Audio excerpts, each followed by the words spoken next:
Welcome to the Blessors of Israel podcast. I'm Matthew Dodd, Executive Director of Blessors of Israel. Honored to be in studio today with Pastor Rich Jones, who's the founder and also chairman of Blessors of Israel. Pastor Rich, today we received word that what had been promised actually took effect, that the nations of Ireland, Spain, and Norway recognized Palestine as a state. And so I wanted to talk with you about the significance of what that declaration means. Others have done so in the UN, other nations have done so, but there's a special significance, I think, with these three coming from the Western bloc of nations. So I think that's really the place to begin, which is, you're right, they're not the first ones. In fact, of the 193 member states of the United Nations, 145 now have recognized the state of Palestine. And you're right, it's interesting that now we're talking about, Western Europe, because the vast majority of the states that have recognized Palestine are like Africa, China, Russia, those that we would kind of expect. But now Western states like, your Ireland, and Spain. What does it mean? It's interesting. How do you define a nation?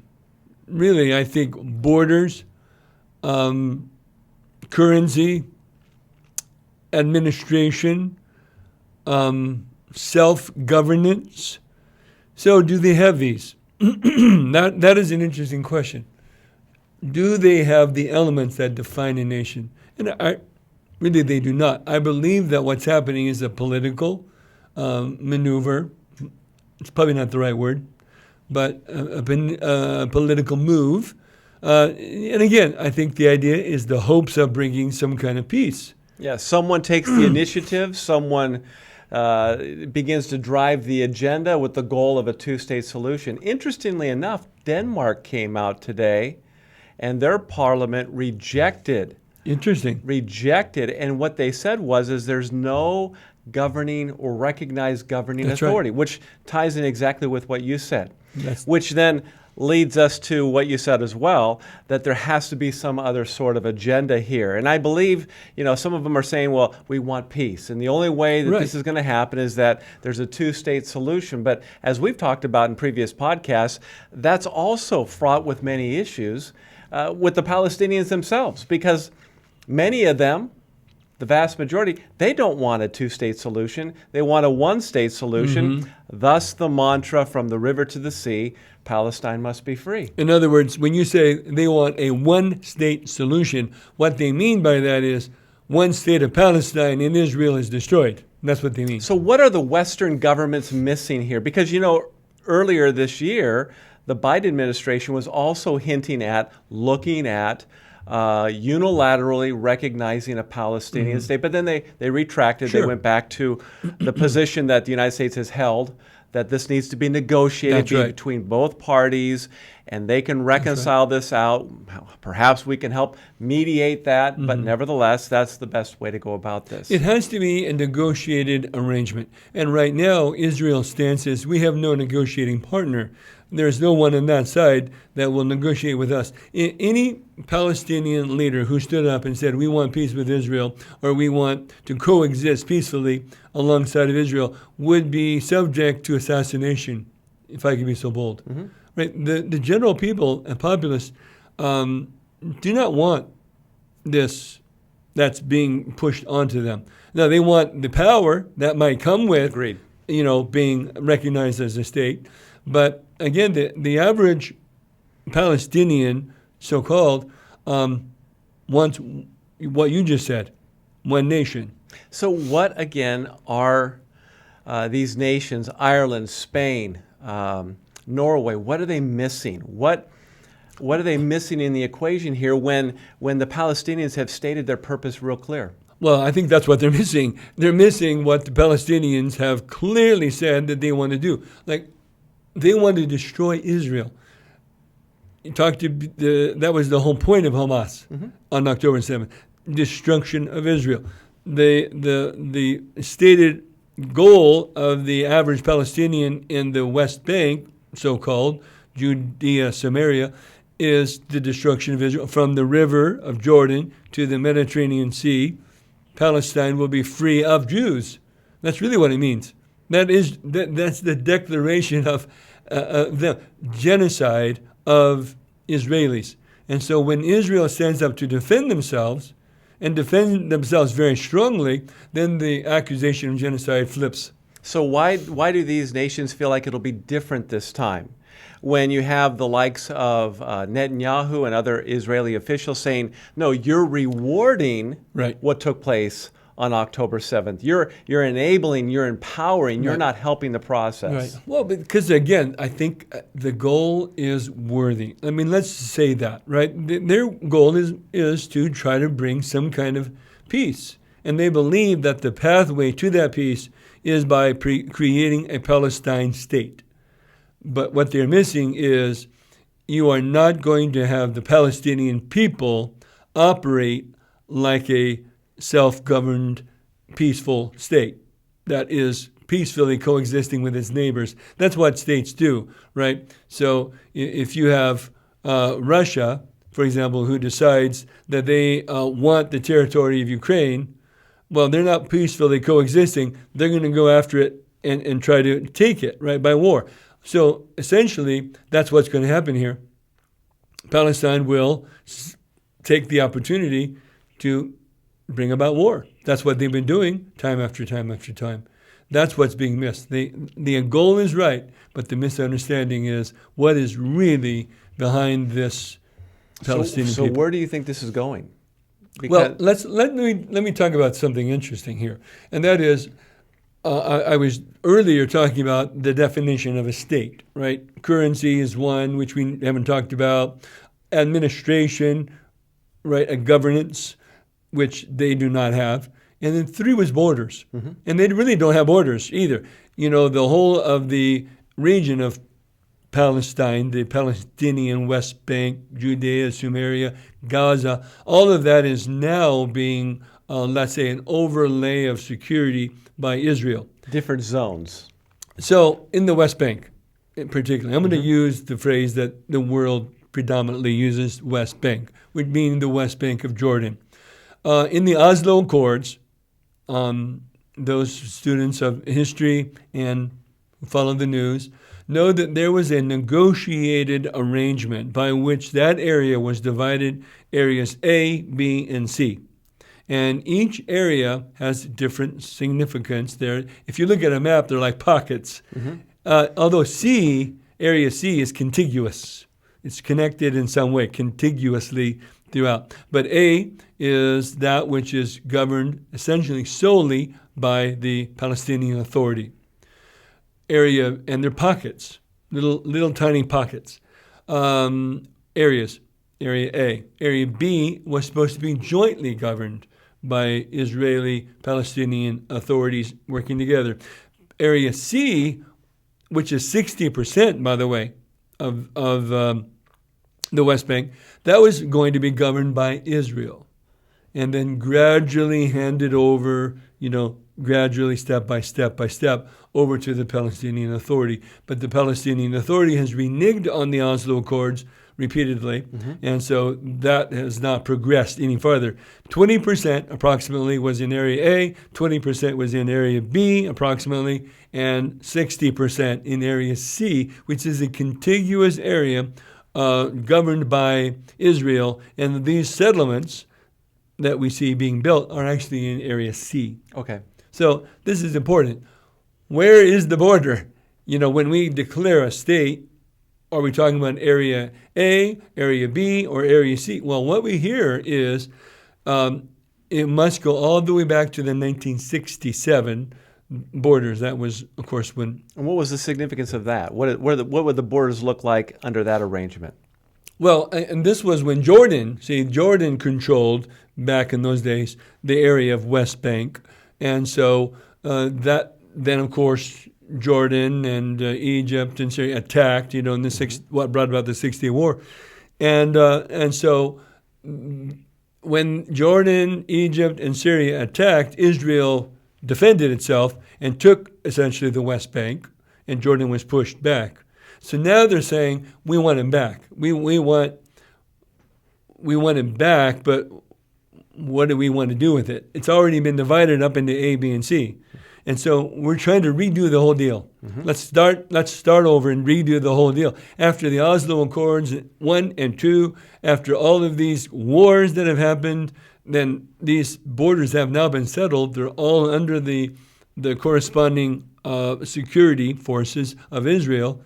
But what do we have for a border? We have areas A, B, and C all mixed and integrated together in the so-called West Bank. And to complicate things more, then you have the issue of Jerusalem. Because Spain, right, Ireland, and Norway came out saying we also recognize that East Jerusalem will be the capital of this Palestinian state. Exactly. And so in order to bring about what they are declaring here, and again, 145 nations have already made this declaration. In order to bring this about, there would have to be a major revamp of the borders of it, because Israel controls East Jerusalem and the vast majority of the West Bank.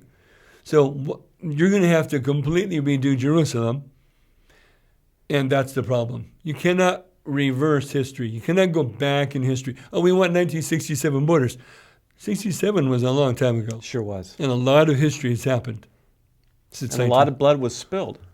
Oh, and a lot of that blood was brought about by the Palestinian militants attacking Israel, and Israel being forced to defend itself. Israel wants peace. They want borders. They want peace. They want to just live with peace. The problem is, of course, the average Palestinian says, we cannot have peace as long as Israel lives. So what is Israel supposed to do? Well, let's go back briefly to the whole topic of governing authority, because there within the Palestinian complex, you have the PLO, you have Hamas, you have PLA, you have all these different governing, and they don't agree amongst themselves. It was Hamas that kicked the PLA out of Gaza. Well, there was a vote. A vote. Yes, but there was also some violence associated with it as well. Yes, and many suspect that vote wasn't. And now after October 7th, many of the population within Gaza, I think the numbers are upwards of 80%, want Hamas to maintain control and believe they will maintain control after October 7th. And the number of volunteers signing up to be part of the militancy of Hamas are just staggering. Thousands are signing up. Young men being trained, getting weapons from the caches that are stored in Gaza. So this is not going to be over. This is not going to end. They're being replaced because you are absolutely correct. They want Hamas to control Gaza. And of course, Gaza will not be destroyed. I think Gaza will never be destroyed, because it's not just a governance, it's an idea, right? And so it's just like Nazism. You can destroy Nazi Germany, but you cannot completely destroy Nazism. It's still alive today. And you're going So Hamas is going to survive regardless. The belief, what they stand for, is still going to be alive. There will always be people who want to destroy Israel. And it's going to be driven by Iran. Sure. And others like them who are going to be pushing for this agenda. Exactly. So what is next? That's really the question. What is practically going to be next? And it's going to have to be Israel first, overseeing the administration of Gaza, with the idea of bringing in some kind of multinational force that can somehow... That's going to be a tough sell. The whole thing is tough. It's a tough sell. It is, absolutely. Yeah. Because as soon as you put any kind of, let's say, presence of police, the Hamas militants are going to attack it. Exactly right. And so you're going to have guerrilla warfare all over them, and they're going to just pull out. And so what are you going to have left? You're going to have either give it back to Hamas, or they have to come back. Israel has to come back in and run it. But it's going to be very much like Afghanistan, if I could be so bold. You take the Taliban out. How long is that going to last? Yeah. Ultimately, they have the power because they have the philosophy. What concerns me as I'm looking at the landscape here is ultimately, what will the international community try to do more to Israel to box them in, to isolate them? I I fear that what we're going to have here is something similar to what happened to South Africa under apartheid, where they were so isolated that and strong-armed that eventually they conceded. And I wonder if we're seeing that progression develop now, where Israel is becoming more and more isolated. Yes, they have the United States and some other Western nations, but there's been a lot of rumblings even on those fronts in regards to support, especially with the current government that's in place in Israel. What are your thoughts there? Israel and South Africa are very, very different. Agreed, but the idea of isolation is what I want to focus on, to leverage pressure. True. I think that, and we are seeing that, right? Israel is more and more and more becoming isolated amongst the nations of the world. This is true. But Israel is it's a different entity, and they are very strong, and they're very wealthy. And they have nuclear weapons, and they have a fight in them that is like none. I mean, they are, as they have said, why do we win every war? Because we have no choice. That's right. The first one we lose, we're done. So they have the fight to stay, because they're fighting for their very existence. You give the Palestinian peoples an opportunity, Israel will be destroyed. That is their declared goal. So for students of the Bible then, when we look at these events, what are your thoughts? The Bible makes it very clear that in the latter days there will be a rise of anti-Semitism. I believe Israel will become more isolated, to the degree that with the Battle of Gog and Magog, they're going to be attacked from the north, the east, and the south. That's right. Others will voice their concern, but no one will actually step in to help them out. That's right. So we are seeing, what you're just describing right there is Ezekiel 38-39.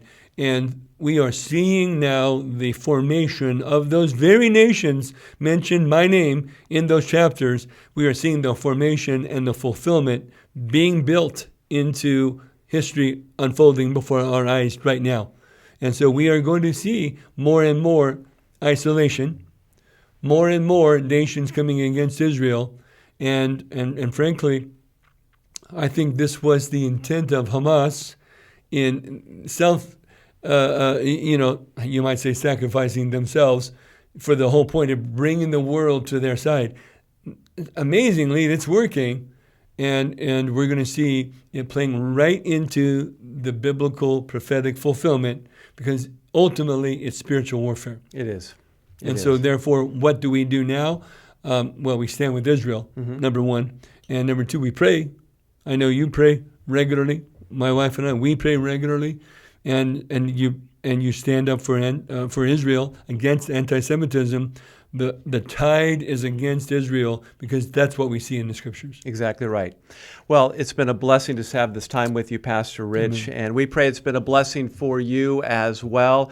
We'd like to encourage you to visit our website at www.blessors.org. That's Blessors with an ORS.org. There you'll see original content that we've written, along with curated news concerning Israel and the Middle East. We want you to be the best informed when it comes to knowing how to stand with Israel. So please check out our website. You can also follow us on Facebook, Twitter, and Getter. We encourage you to subscribe to this channel that you're watching, and also make sure you like this podcast. We appreciate your prayers and your ongoing financial support as we build this new important ministry. As I close, I want to quote once again from Genesis chapter 12, verse 3, that those who bless Israel will be blessed. God is still on the throne. Remember to stand. Remember to pray for Israel. God's not done yet. Remember, God blesses those who bless Israel. Shalom, shalom.